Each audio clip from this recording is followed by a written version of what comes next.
Que le Seigneur soit loué. Amen. Sans plus tarder, nous voulons partager la parole du Seigneur. Nous ouvrons nos Bibles dans le livre d'Exode, chapitre 30. Nous prenons 22e verset jusqu'à 33e verset.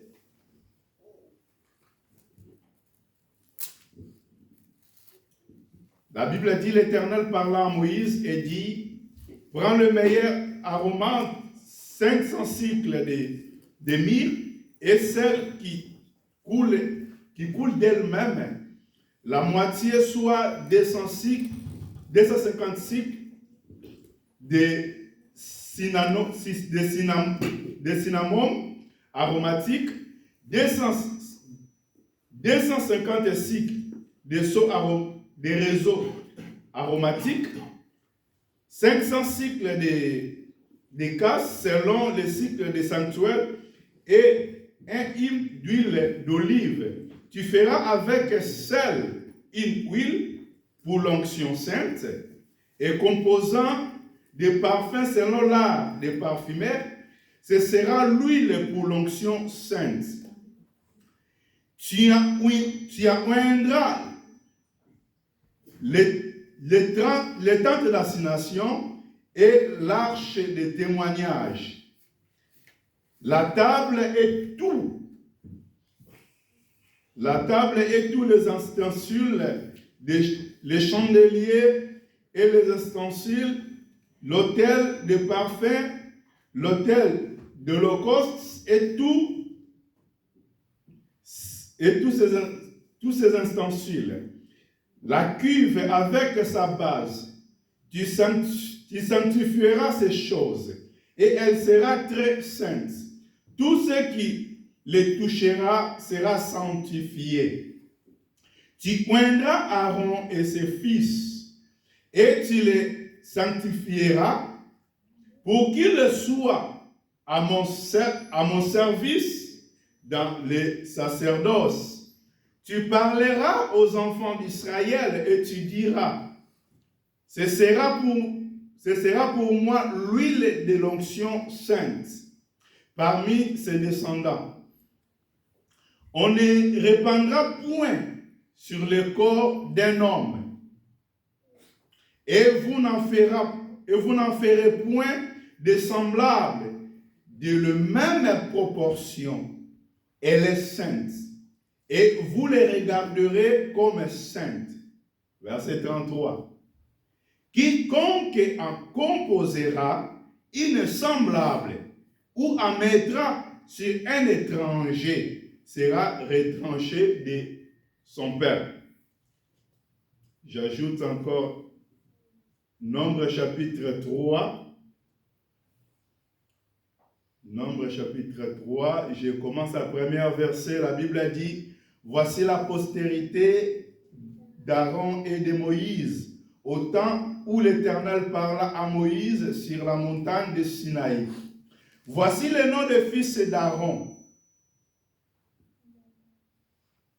Nadab, le premier-né, Abihu, Eliezer et Ithamar. Ce sont là les noms des fils d'Aaron qui reçurent l'onction comme sacrificateurs et qui furent consacrés pour l'exercice du sacerdoce. Verset 4. Nadab et Abihu mourirent devant l'Éternel lorsqu'ils apportèrent devant l'Éternel du feu étranger dans le désert de Sinaï. Ils n'avaient point de fils. Éléazar et Ithamar exercèrent les sacerdoces en présence d'Aaron, leur père. Que le Seigneur ajoute l'explication à la lecture de sa parole. Amen. Nous voulons partager aujourd'hui, et si nous continuons toujours la même pensée que notre bien-aimé Rex nous a édifié dimanche dernier. Il nous a parlé de la séparation. Jésus a dit qu'il est venu pour séparer, pour il est venu pour porter l'épée et non la paix. Et l'épée que Jésus avait portée, c'était pour séparer. Et Bien-Aimé nous a expliqué dans le livre de Hébreux chapitre 4, verset 12, l'épée, c'est la parole. Et quand l'épée vient, il vient pour séparer. Il vient pour séparer. Que le Seigneur nous bénisse. Et là aussi, nous voulons parler sur le respect de culte. Comment Dieu a restauré, comment Dieu a mis des choses. Parce qu'aujourd'hui, nous réunissons, nous venons devant le Seigneur, mais chacun vient comme il veut. Chacun vient comme il veut faire les choses comme lui. Or, nous oublions que quand nous rassemblons, c'est le Seigneur qui a instauré, c'est le Seigneur qui a mis des choses en place. Ce n'est pas nous, les hommes. Que le Seigneur nous bénisse. Amen. Nous venons devant le Seigneur. Quand nous venons devant le Seigneur, c'est le Seigneur qui a établi ces choses. Et nous sommes là pour observer ce que le Seigneur nous demande. Même si c'est compliqué, nous serons là obligés de faire ce que Dieu a mis en place. Aujourd'hui, il y a des huiles d'onction qui sont même vendues dans l'œuvre du Seigneur. Il y a des gens qui vendent même de l'huile d'onction. Est-ce que l'huile d'onction que les gens vendent dans les églises, c'est l'huile d'onction que Dieu avait instaurée dans son œuvre? Que le Seigneur nous bénisse. Ce sont des choses que nous devons savoir. Ce sont des choses que nous devons apprendre. Parce que venez devant le Seigneur. C'est une bénédiction. Quand quelqu'un s'approche devant le Seigneur, il y a une grande bénédiction. David a dit, je suis dans la joie quand on me dit, allons dans la maison du Seigneur. Pourquoi? Parce que David, il le savait. Dans la maison du Seigneur, il y a plus de bénédictions. Il y a plus de l'abondance. Mais aujourd'hui, si nous réalisons nos vies, parfois, nous ne palpons pas ce que la parole de Dieu nous promet. Nous n'arrivons pas à expérimenter la grâce de Dieu, les choses que Dieu a mises devant nous. Bien aimé, marcher avec le Seigneur, c'est facile. Jésus a dit, je pense qu'on a lu avec vous dans le livre de Matthieu, chapitre 11, verset 28. Verset 28, il a dit, venez à moi, vous tous qui êtes chargés et fatigués, je vous donnerai du repos. Il n'a pas arrêté là-bas, il a dit, car mon joug est léger. Dans le charge que le Seigneur nous donne. Donc quand nous venons devant le Seigneur, il va nous donner aussi une charge. Moi, j'avais ma charge à moi. Ma charge à moi, ça me fatigue. Je viens au Seigneur. Le Seigneur, il va me décharger la charge que moi, j'ai portée. Qui me causait de fatigue. Mais il ne me laissera pas comme ça. Il va me donner aussi charge à lui, sa charge. Il faut que je porte aussi sa charge. Que le Seigneur nous bénisse. Parce que si tu n'arrives pas à porter la charge du Seigneur, c'est difficile de marcher avec lui. Vous savez, Jésus a donné, il y a une parabole que Jésus a donnée que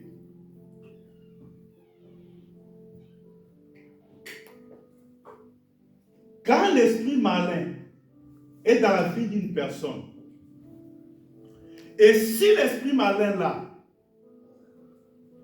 est chassé, et la maison va rester vide, et l'esprit malin qui va sortir, il va aller chercher où il peut habiter. Est-ce que vous me comprenez bien? Il va aller chercher où il va habiter. Pourquoi? Parce que sa demeure, il a été chassé. Sa demeure maintenant, ça reste vide. La demeure où il habitait là, ça reste vide. Mais il va aller maintenant chercher de gauche à droite pour chercher l'endroit où il peut habiter. Mais s'il ne trouve pas, qu'est-ce qu'il va chercher? Il va retourner. Il va venir guetter dans cette maison-là. Est-ce qu'il y a quelque chose ou il n'y a rien? Est-ce que vous me comprenez? Maintenant, la Bible dit, s'il trouve qu'il n'y a rien, il a dit, bon, comme il m'avait chassé, maintenant là, je ne vais pas retourner toute seule. Il faut que je vais aller chercher encore le plus dangereux que moi. On va faire une alliance. Après cette alliance-là, nous retournerons habiter dans cette maison-là. La vie de cette personne, ça sera plus pire qu'avant. Bien évidemment, c'est quand tu viens dans l'œuvre du Seigneur, tu avais un état. Entrer dans l'œuvre du Seigneur, le Seigneur, il va faire quelque chose dans ta vie. Ce que le Seigneur va faire, il va chasser tous les esprits qui étaient en toi. Tous les enseignements. Hein? Toutes les coutumes là que toi tu avais possédées là, que tu aimais beaucoup. Jésus va balayer tout. Il va chasser tout. Mais il faut que Jésus établisse sa parole. Il faut que Jésus établisse son enseignement à toi. Mais si ta vie n'a rien, ne vide. Aujourd'hui, on a des gens, quand ils étaient païens, ils étaient moins incrédules. Mais quand ils sont rentrés à l'église, ils sont devenus plus incrédules. Est-ce que vous me comprenez bien? Amen. Quand il ne priait pas, il était incrédule. Mais son incrédulité était un peu facile. Mais après avoir venu dans l'œuvre du Seigneur, il a écouté. Et cette parole-là n'a rien produit dans sa vie. Est-ce que vous me comprenez? Cette parole-là va les rendre encore plus incrédules. Pourquoi? Parce que les esprits-là qui étaient avant, quand il a commencé à écouter la parole du Seigneur, cette parole-là n'a pas pris la place dans son cœur. Maintenant, l'esprit qui va prendre possession dans sa vie, c'est l'esprit de l'incrédulité qui était là.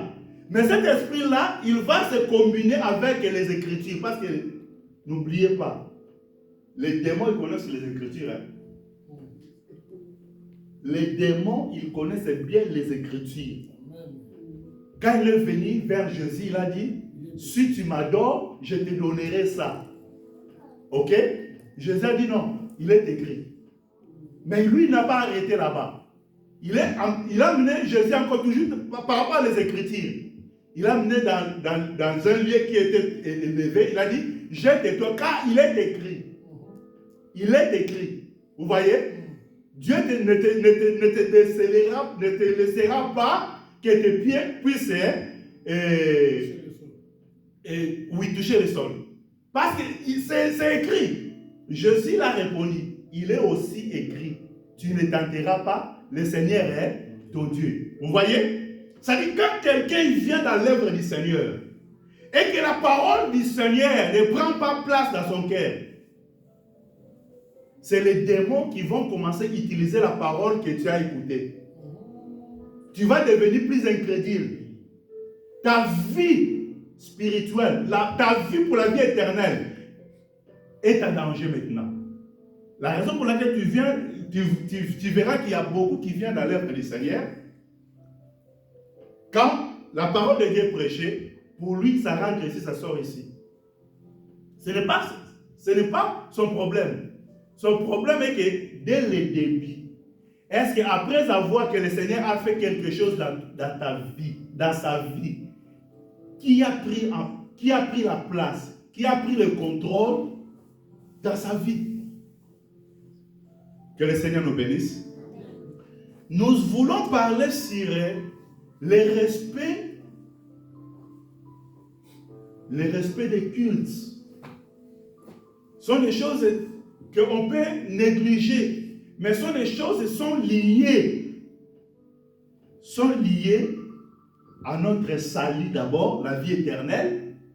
Non seulement liées à notre salut pour la vie éternelle, sont liées aussi pour notre bénédiction. Aujourd'hui, Marcher avec le Seigneur, ce n'est pas ce n'est pas dans des choses extraordinaires. Dieu marche avec des choses simples. Si vous rentrez dans une église, cette église-là, ça vous demande de faire des efforts.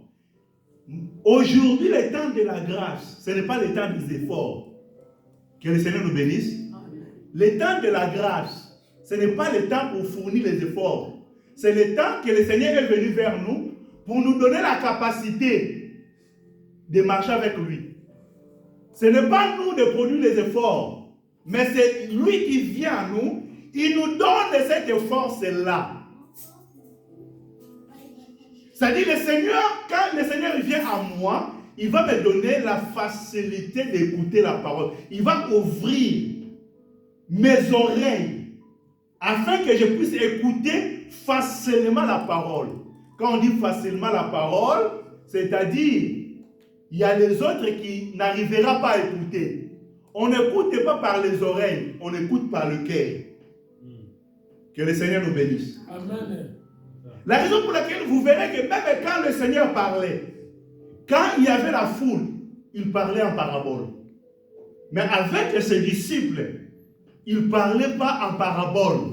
Il expliquait les choses. Après, même quand il parlait devant la foule, il disait que celui qui a des oreilles pour attendre, celui qui a le cœur pour garder, qu'il garde. Donc, c'est-à-dire, les oreilles, ça marche avec le cœur. Que le Seigneur nous bénisse. Amen. Cette exhortation pour chercher la terre où on va s'aimer la parole de ce matin. Bien aimé, les choses de Dieu, ça commence pas avec nous. Si tu penses que Dieu, pour marcher avec un peuple, a commencé qu'à nous, c'est une erreur. Est-ce que vous me comprenez bien? Si vous pouvez penser aussi que Dieu va changer les choses parce qu'il m'a choisi, vous commettez les erreurs. Que le Seigneur nous bénisse. Amen. Parce qu'aujourd'hui, la modernité veut changer les choses. J'ai entendu, je pense l'année dernière ou l'année dernière, que même les papes, ils veulent que la Bible soit rédigée encore, révisée, non? Hein?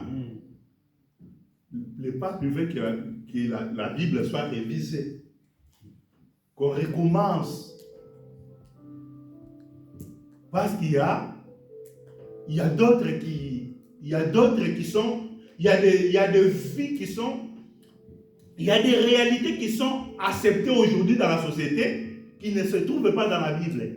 Ils veulent maintenant introduire aussi la réalité là qu'on a, que le monde aujourd'hui a embrassé dans la Bible. Mise à jour. Est-ce que vous me comprenez bien? Non, ces choses, ça n'a pas commencé avec nous. Ça n'a pas commencé avec nous. Nous ne cherchons pas à se référer seulement aujourd'hui ici. Ne cherchez pas à se référer même à moi que je suis devant vous. Parce que je suis un homme. Je suis un passager. Demain, je peux passer. Mais cherchez à se référer par rapport à Dieu, ce qu'il a dit dès le commencement. Parce que Dieu ne change pas. Nous les hommes, on peut changer. L'homme change. Je peux promettre aujourd'hui, demain je viens, j'ai réuni ce que j'avais parlé, ce que j'avais promis. Mais Dieu, quand il promet des choses, il est fidèle. Amen. Que le Seigneur nous bénisse. Amen. Je suis là, pas pour vous flatter, mais pour vous enseigner la parole qui est vraie. La parole qui n'a pas changé, n'a pas pris les circonstances du siècle. Non, la parole qui reste éternelle. La Bible dit, c'est Dieu qui appelle Moïse dans le livre d'Exode qu'on a lu. C'est là quand le peuple est sorti. Dieu voulait instaurer des choses. Instaurer comment le peuple va marcher. C'est Dieu qui choisit maintenant Aaron. Ce n'est pas Aaron qui est venu chercher mon Dieu. Moi, j'ai besoin, j'ai des talents, j'ai besoin que tu me donnes ça. Est-ce que vous me comprenez? Ce n'est pas Aaron qui a demandé. Parce qu'aujourd'hui, même dans l'œuvre du Seigneur, aujourd'hui, il y en a beaucoup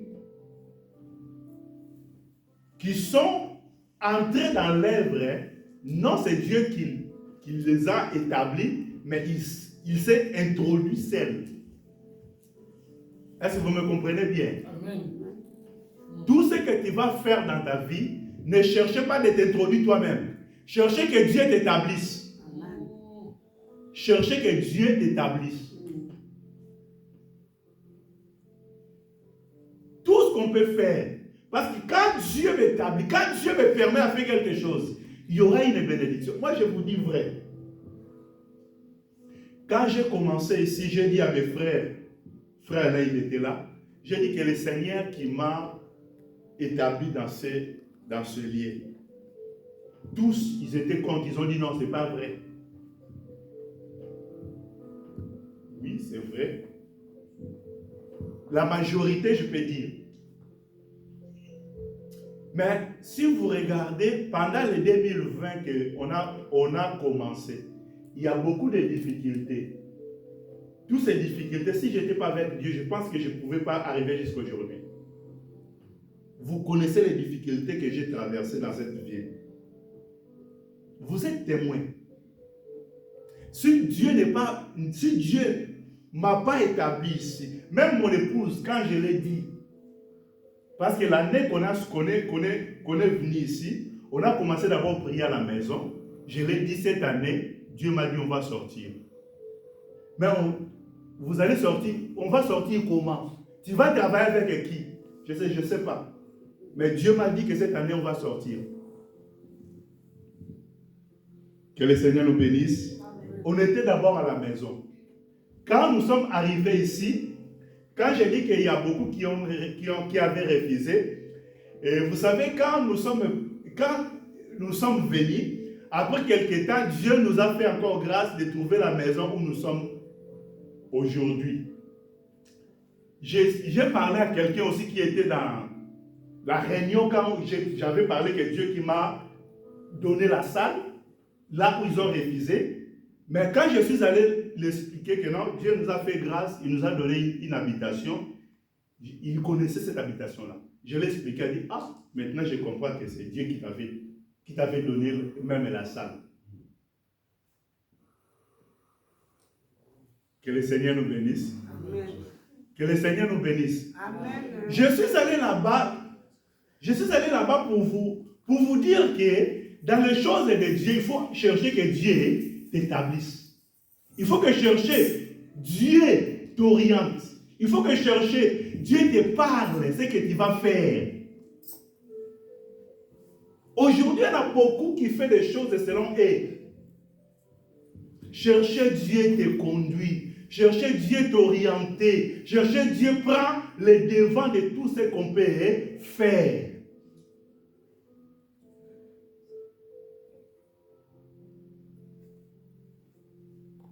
Dieu nous a fait grâce. Aujourd'hui, nous sommes là.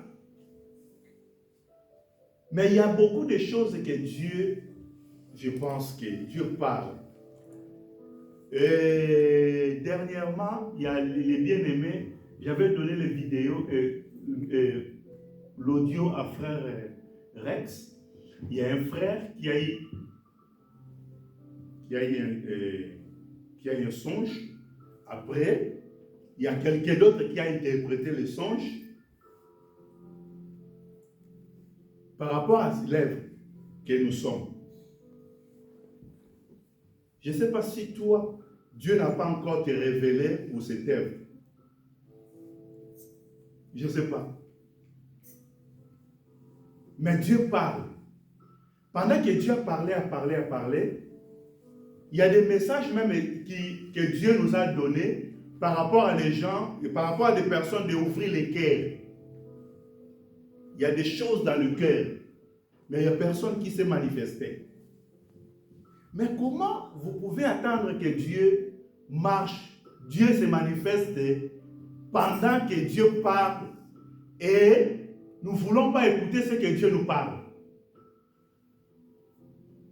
Ces derniers temps, j'aurai maintenant le temps de sortir beaucoup. Je vais sortir dans les 4 murs. J'ai resté pendant les 4 murs depuis 2020 jusqu'à ce 2024. Et cette année, c'était l'œuvre du 4e jour. On a commencé à expliquer. L'œuvre du 4e jour, la lumière ne reste pas fermée. Ça va sortir. Que le Seigneur nous bénisse. C'est-à-dire, on va aller encore plus loin par rapport à l'œuvre du Seigneur, parce que le ministère, ce n'est pas local. Le ministère, c'est partout. C'est pour ça que je vois aujourd'hui les gens écrire le ministère international. Non, tous les ministères, ministère de la parole, c'est international. Que le Seigneur nous bénisse. Amen. Là, je suis toujours à parler par rapport à quoi? Par rapport à s'introduire dans l'œuvre du Seigneur. Ce n'est pas par ta volonté. Ce n'est pas par tes pensées. La Bible dit, c'est l'Éternel qui a appelé Moïse. Il appelle Moïse pour faire quoi? Il a dit à Moïse de prendre, c'est Dieu qui montre les choses que Moïse devait prendre pour former l'huile d'onction. Est-ce que vous me comprenez? Donc, Moïse maintenant, il devait prendre seulement les objets que Dieu a parlé. Mais si on peut demander encore aujourd'hui, est-ce que l'huile d'onction que les gens vendent aujourd'hui est composée aussi de cette manière-là? Aujourd'hui, il y a de l'huile d'onction. Moi, je ne suis pas contre l'huile d'onction. Parce que Dieu, il peut utiliser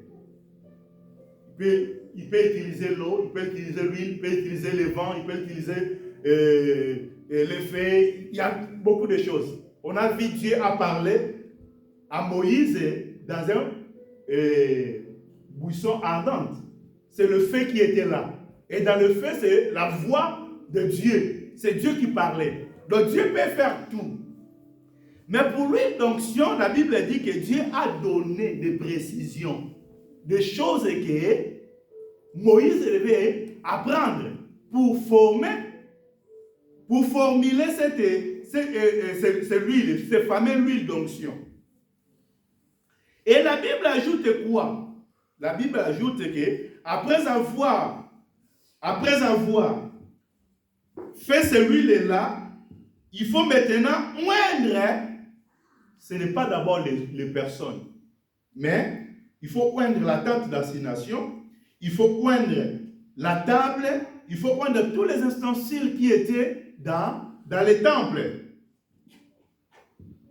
Après avoir oindre toutes ces choses, la Bible dit encore,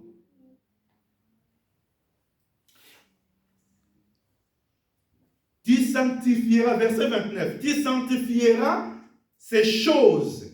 Donc, c'est-à-dire, quand l'huile est, quand tous ces matériels-là touchent l'huile, tous ces matériels sont devenus saints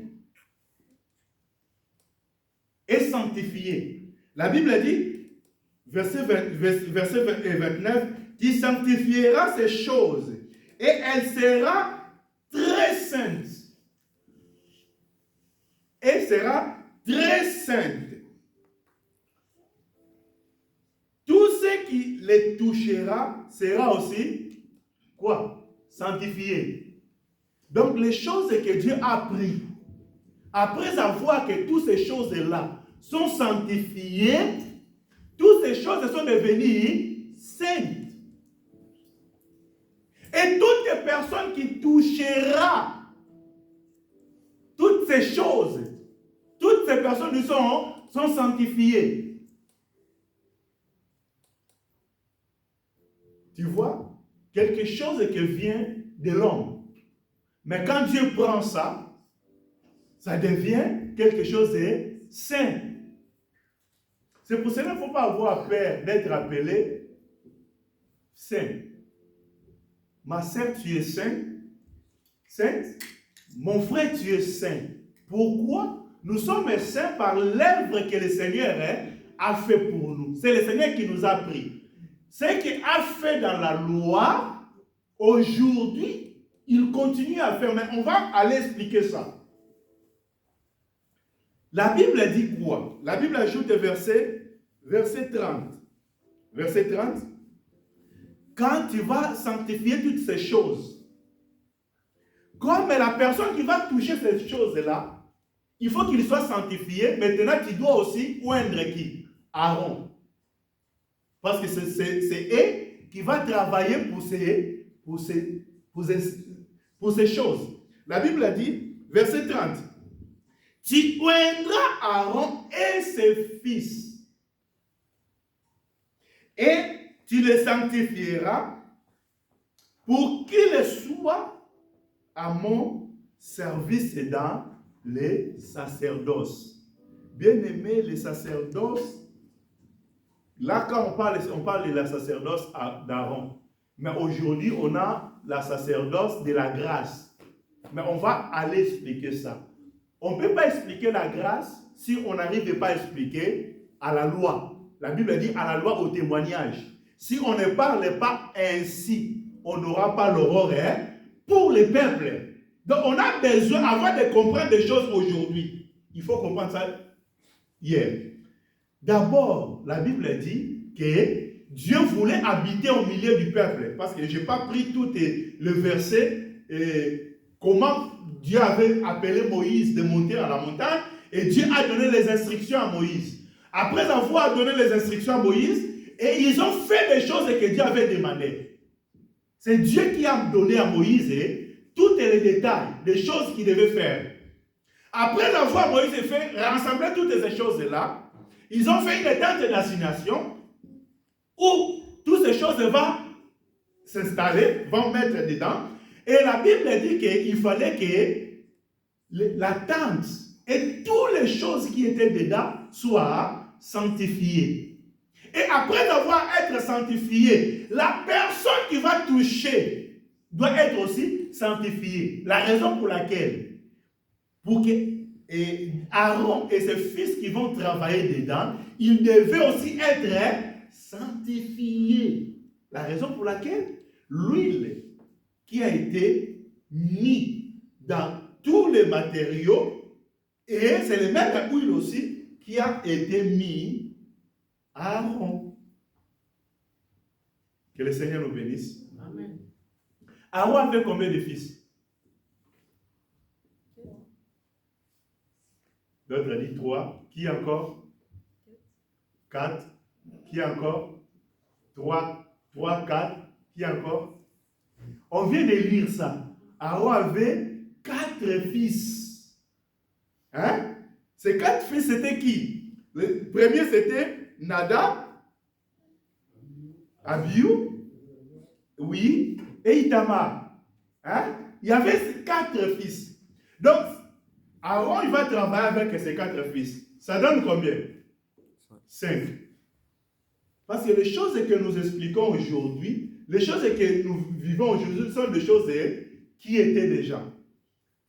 Aaron, avec les 4, ça fait 5. Et la Bible dit,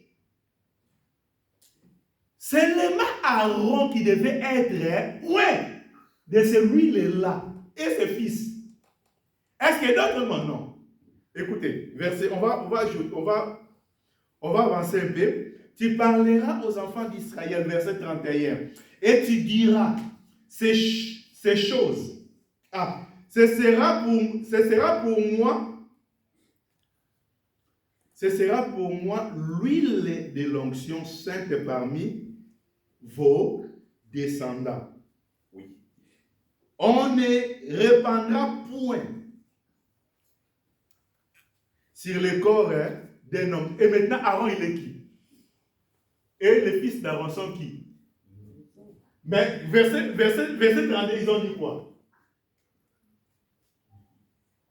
Est-ce qu'il y a de la contradiction? Écoutez verset 32. On ne répandra point sur le corps d'un homme, et vous n'en ferez point des semblables dans le même proportion. Elle est sainte et vous les regarderez comme saintes. Donc l'huile d'onction, selon Dieu, l'huile d'onction, c'était que pour Aaron et ses fils, et tous ceux qui vont travailler, et tous les ustensiles qui étaient dans la tente d'assignation. Est-ce que vous me comprenez bien? À part Aaron, donc quand on dit que tu ne mettras pas sur les hommes, donc Aaron n'est plus homme. Aaron et ses fils ne sont plus des hommes. La réflexion, c'est comme ça, non? Parce que lui, Aaron, il va prendre ça. Mais à part Aaron et ses fils, on ne va pas mettre encore par sur les hommes. C'est ça où j'ai l'intention de vous expliquer la séparation. Dieu veut séparer les peuples et les sacerdoces. Quand quelqu'un entre dans le sacerdoce, il est devenu pas un homme ordinaire. Il change le statut. Que le Seigneur nous bénisse. Il change le statut. Aujourd'hui, nous ne respectons pas ces choses. Nous prenons ces choses à la légère. Mais c'est une réalité.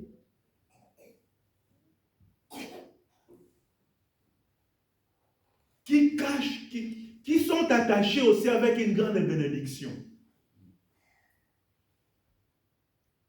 La Bible dit, tu ne mettras plus sur les hommes.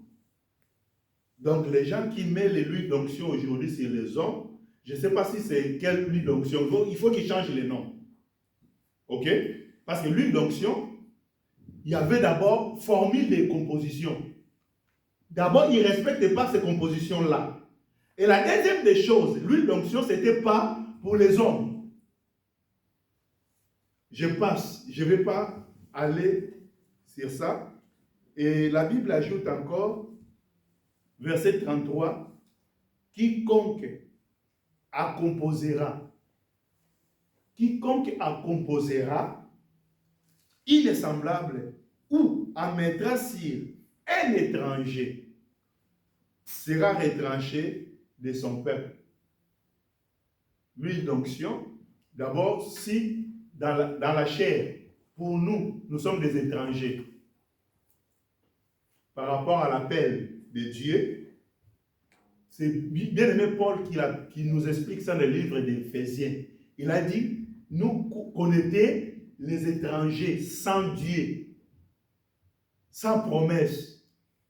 Mais aujourd'hui, Dieu nous a rapprochés de lui, Dieu nous a appelés. Donc quand Dieu parlait de ces choses, nous là, on était des étrangers. Donc ça ne nous concernait pas. Si quelqu'un nous met celui-là, c'est-à-dire c'est contre la parole du Seigneur. Mais je suis allé là-bas pour expliquer qu'il y a, à travers l'huile, parce que l'huile aujourd'hui c'est l'œuvre de l'onction. Quand je vais aller plus loin, vous allez me demander les questions, mais aujourd'hui nous sommes reçus l'onction. Nous sommes reçus l'onction du Saint-Esprit. Oui, bien sûr. Je vais expliquer, je vais arriver là-bas. Mais ce qui est important ici, l'huile d'onction a mis une séparation entre Aaron et ses fils et le peuple. Quand la Bible parle des hommes, c'est le peuple. Et Aaron et ses hommes, ils rentrent dans un statut qui est différent avec le peuple. Que le Seigneur nous bénisse. Amen. La raison pour laquelle vous verrez que la Bible dit que les 4 fils d'Aaron, il y a 2 qui avaient porté le fait étranger. Qu'est-ce que Dieu a fait? Dieu a applaudi. Oh merci, vous avez fait bien, bon travail. Vous avez porté le fait étranger. La Bible dit les 2 là qui avaient porté le fait étranger, ils étaient morts. Que le Seigneur nous bénisse. Donc, dans dans les 4, les deux qui ont porté le fait étranger, ils étaient morts dans la présence du Seigneur. Pour dire qu'aujourd'hui, dans l'œuvre du Seigneur, on peut avoir la vie, on peut aussi avoir la mort. Si on ne fait pas selon la demande du Seigneur, selon la pensée du Seigneur, que le Seigneur nous bénisse. Je viens devant le Seigneur, j'ai l'intention de servir. Est-ce que les deux fils d'Aaron là, Nadab et l'autre là, est-ce qu'ils avaient l'intention de mal servir le Seigneur? Non. Est-ce que vous me comprenez bien? Ils avaient l'intention de donner gloire à Dieu, de donner les offrandes à Dieu. Mais le fait qu'ils ont utilisé, ce n'est pas le fait que Dieu avait demandé, c'était le fait étranger. Et c'est dès là qu'ils étaient morts. Je prends ces choses parce que donner l'offrande, c'est ça le culte. Quand nous venons comme ça, nous venons pour donner l'offrande. Quand tu laisses ta maison, tu viens dans l'œuvre du Seigneur, dans l'assemblée comme ça, c'est pour donner l'offrande à Dieu. L'offrande, ton offrande d'abord, le fait de laisser ta maison, c'est une offrande que tu donnes à Dieu. C'est une offrande que tu donnes à Dieu.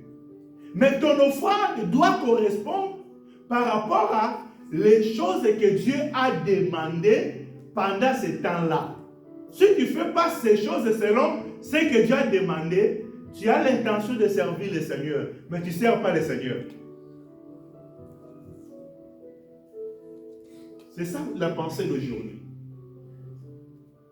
Parce que nous allons, plus loin quand nous allons voir, je vais expliquer que ils étaient 5. Dans ces 5-là, les 2 qui étaient morts, ils ont resté 3. C'est-à-dire Aaron et les 2 fils. Les 2 fils, c'est Éléazar et Itamar. Hein?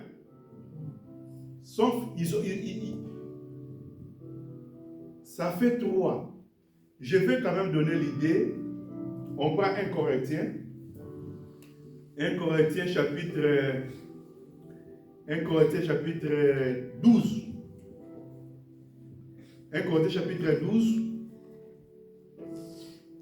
1 Corinthiens chapitre 12. Il y a des choses que je vais expliquer, je ne sais pas. 1 Corinthiens chapitre 12, on commence à verset 27. Vous êtes les corps. Vous êtes les corps de Christ. Et vous êtes ses membres, chacun pour sa part. Et Dieu a établi dans l'Église, premièrement les apôtres, deuxièmement les prophètes, troisièmement les docteurs, ensuite. Je ne sais pas, il y a une autre version là-bas? Oui. C'est ainsi que Dieu établit dans l'Église, premièrement des apôtres, deuxièmement des prophètes et troisièmement des enseignants. Puis vient les dons suivants qu'il a fait à l'Église, les miracles, les guérisons de malades, la des directions de parler, les langues inconnues. Si vous regardez bien, vous verrez que pour le ministère, il ne parle que de 3. Je ne sais pas. Ensuite, là, les dons de miracles, c'est pour tous. Ensuite, ceux qui ont des dons de miracles, mais pour le ministère, est-ce que vous êtes? Premièrement, les apôtres. Deuxièmement, troisièmement, mais ce n'est pas la contradiction avec Éphésiens chapitre 4, verset 11. Éphésiens 4, verset 11, qu'est-ce que la Bible dit? Éphésiens 4, 11e verset. Oui. Il a donné les uns comme apôtres, Oui. les autres comme prophètes, Oui. les autres comme évangélistes, Oui. les autres comme pasteurs et docteurs. Mais là, il y a 5. Est-ce qu'on est là? Amen. Est-ce qu'il y a contradiction? Oui, il y a contradiction, non? Mais pourquoi là il parle de 3 et là il parle de 5? Et les 5 là, vous verrez que Aaron avec ses fils sont 5. Aaron avec 2 fils qui sont morts sont restés 3. C'est la même chose, non? Aaron, ensemble avec les 4 fils, ça donne 5. Aaron avec les 2 fils qui sont morts, il reste 3. Donc c'est pareil avec des choses qu'on peut expliquer. C'est-à-dire, qu'est-ce que nous voulons dire? Qu'est-ce que nous voulons parler? Quand nous sommes dans le livre de 1 Corinthiens chapitre 12, là la Bible parle par rapport à l'ordre de l'église, ce qui peut faire l'ordre dans l'église, l'établissement de l'ordre dans l'église. Pour bien expliquer ça, si je retourne dans le sacerdoce d'Aaron, c'était dans la maison de Lévi. Pour faire le travail, il faut être dans la maison de Lévi. Ok? Malgré Aaron, il est au sommet de l'œuvre du Seigneur, mais il ne faisait pas ce travail tout seul. Avec les deux fils. Ok? Il y avait aussi des Lévites. Tous les Lévites, ils faisaient travail ensemble avec Aaron et ses 2 fils. Je sais que des choses que je vais expliquer, c'est compliqué, mais j'aimerais que vous me suivez bien, pour bien comprendre. Aaron, il vient des tribus de Lévi. Or, Lévi avait 3 fils. Lévi lui-même avait 3 fils. Ok? Dans les 3 fils de Lévi, il y avait premier fils qui est Gershon, deuxième fils qui est Kehat, troisième fils qui est Merari. 3 fils. Est-ce que vous me comprenez bien? Ah, là, ça sera un enseignement long. Maintenant, dans la tente d'assignation, il y avait des bois et des bases qui servaient pour mettre le fondement. Est-ce que il y avait de quoi? Des bases et des planches. Ok? Deuxième des choses, il y avait des rideaux pour couvrir, pour faire les structures. La structure, ça commence d'abord avec des bases et des bois. Après, on va mettre des rideaux. Après avoir mis des rideaux, c'est là qu'on va mettre maintenant les instruments, les ustensiles dedans. Il y a combien de parties? Donc, il y a l'intérieur, il y a le soubassement et il y a les couvertures.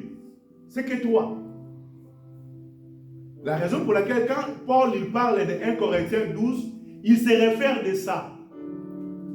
Maintenant, dans les enfants de Lévi là, je vais lire quelques versets. Je ne sais pas si on peut voir. La Bible dit, je parlais des 3, les 3 là. Je tourne toujours dans Nombre chapitre 3. Écoutez, je prends verset 25. Verset 25, la Bible dit que pour ce qui concerne la tente d'assignation, on remis au soin des fils de Gershon le tabernacle et la tente d'assignation, la couverture, les rideaux qui étaient à l'entrée de la tente d'assignation. Si tu vas lire, tu peux lire jusqu'à verset 26. Verset 26, il dit que l'étoile du parvis, les rideaux des rentrées et autour, le tabernacle, autour des tabernacles, et la Bible dit, les cordages, tout ça c'était au service du tabernacle, ont été remis aux enfants de qui? De Gershon.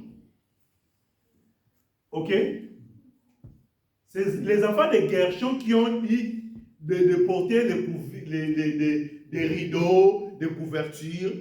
Bon, je vais prendre maintenant les Kéats. Ok? Des Kéats, descendants de la famille des Amramites,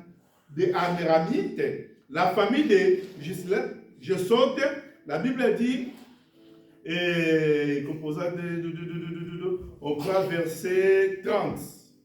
Verset 30, on descend, on remis, verset 31, on remis à leur soin. On remis à leur soin l'arche, ok?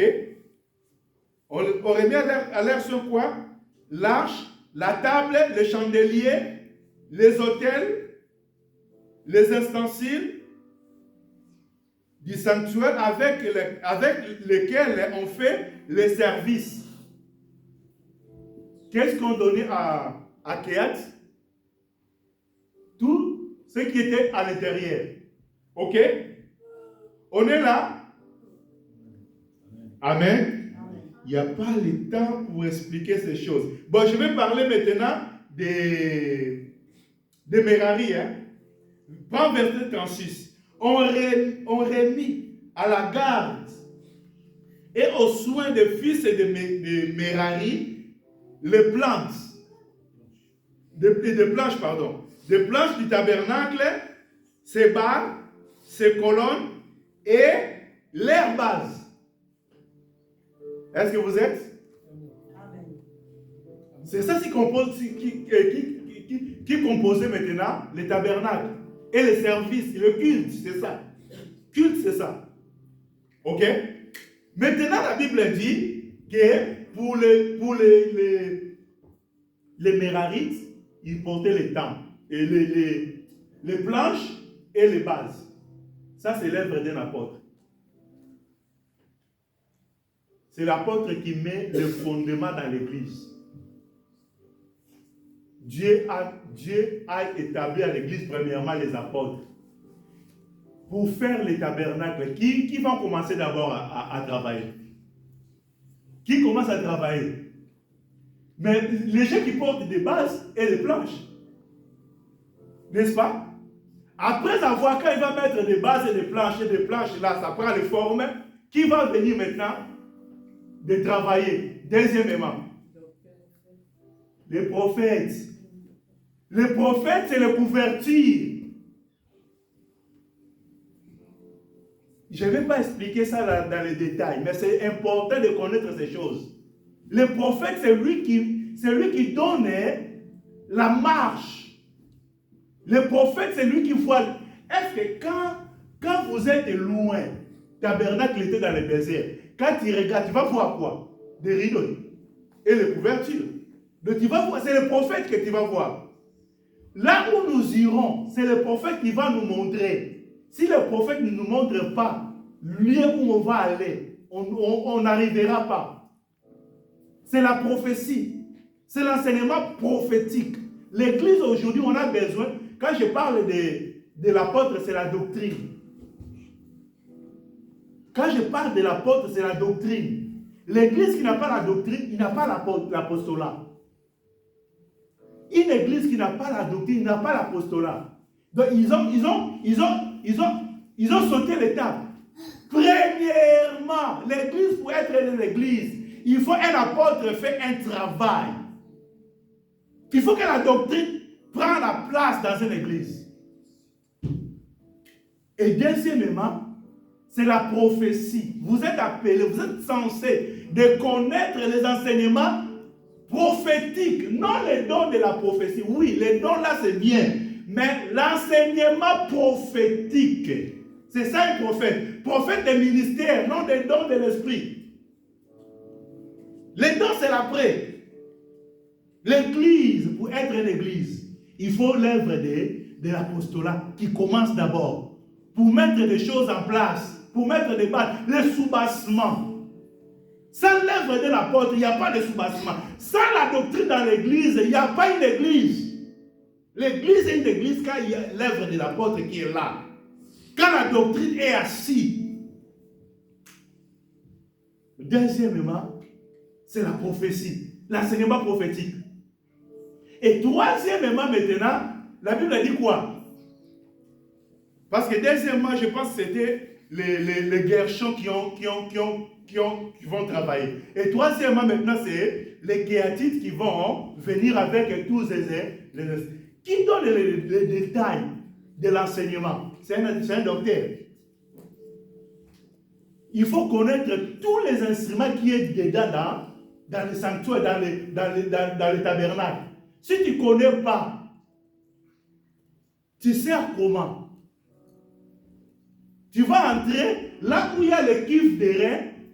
Toi, tu vas faire l'offrande là-bas. Or, le kiff des reins, c'est pour te laver. Est-ce que vous me comprenez? Là où il y a l'hôtel de parfum, toi, tu vas aller donner. Je ne sais pas quel. Donc, nous sommes appelés. C'est pour cela l'enseignement dans l'église. L'église qui n'a pas l'enseignement, ce n'est pas une église.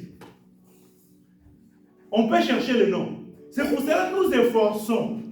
Les sacrifices que nous faisons devant vous, que ces trois choses habitent à vous. Que les docteurs passent pour enseigner, pour donner les détails des choses. Je ne suis pas un docteur. Mais l'église a besoin des docteurs, les dons des doctorats, les enseignants de la parole. Avec les enseignants, que tu vas connaître ce que tu dois faire, ce que tu ne dois pas le faire. Dans un monde.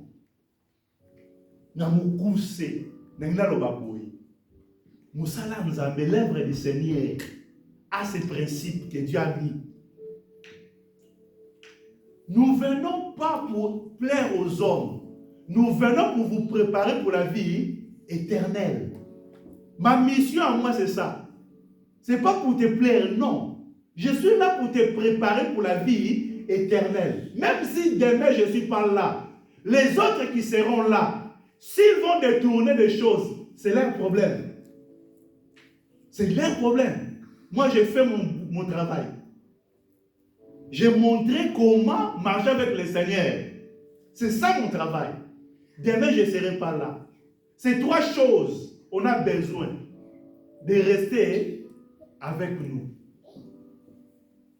Les trois ministères qui donnent le positionnement à l'église, c'est ça.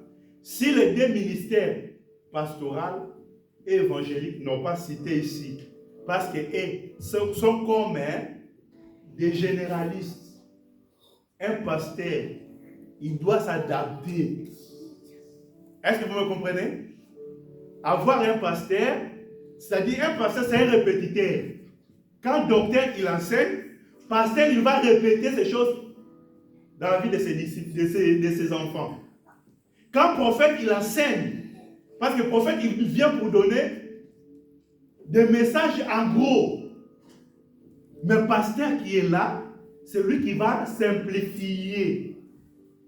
Donc, pour le soubassement de l'église, il y a ces trois ministères qui vont donner la position dans une église. Que le Seigneur nous bénisse.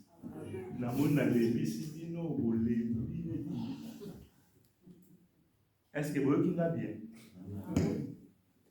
Makambo c'est makambo to ko le bena la détail et de l'homme à cause il y a tant de déjà ma mission na débordé donc na soukiwa on va prier.